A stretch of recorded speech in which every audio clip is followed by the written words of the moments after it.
big story is the AB Nuvo stock that's down 10%. The AB Nuvo shareholders expressed their concerns over the restructuring yesterday in a con call. Let's listen into that exchange between an investor and the management.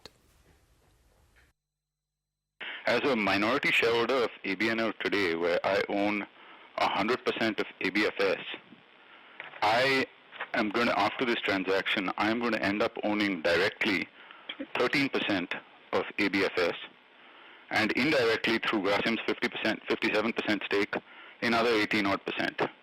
That is correct. So, however, I think there is the rest of the businesses which are sitting in Grasim, which the ownership of which will belong to you as well.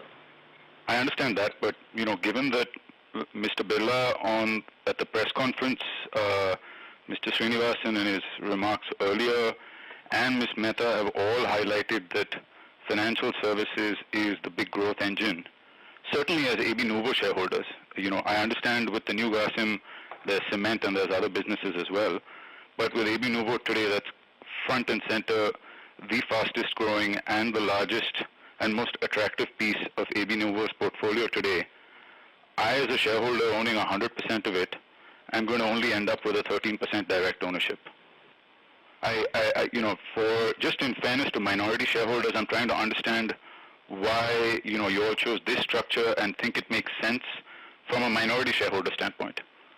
Look, the debate we had within ourselves when we were looking at different transaction structures was our financial services business has reached a stage where we thought listing was a good alternative. And then we felt if we look at the businesses of the financial services and rest of the AB Nuvo, the rest of the holding was not reflective enough from continuing to trade as a holding company, because we thought the liquidity is going to go down significantly, as well as the size of the company will go down.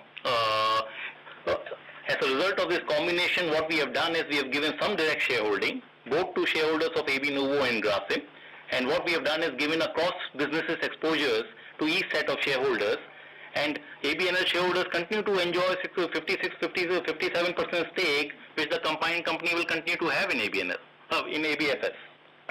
Again, you're kind of evading the point, which is we actually don't own 57%. We'll own 13% directly and another 18% through a holding company, which, as you know very well and you just mentioned, tends to get a discount.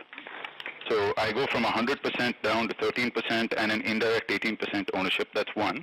I'll just leave you with one other comment. I don't want to belabor the point, which is based on the way you seem to be valuing the financial services business and your comment earlier on the large discount. It's pretty clear that there's a very, very large holding company discount at AB Nuvo, which somehow, in trying to solve, you've ended up, in my opinion, kind of shortchanging ABNL shareholders, minority shareholders. Okay, that's the angst that the AB Nuvo shareholders have, that the entire structure is not in favor of the shareholders, and now they will own lesser of AB Nuvo AB Nuvo Financial Services, as was expected earlier.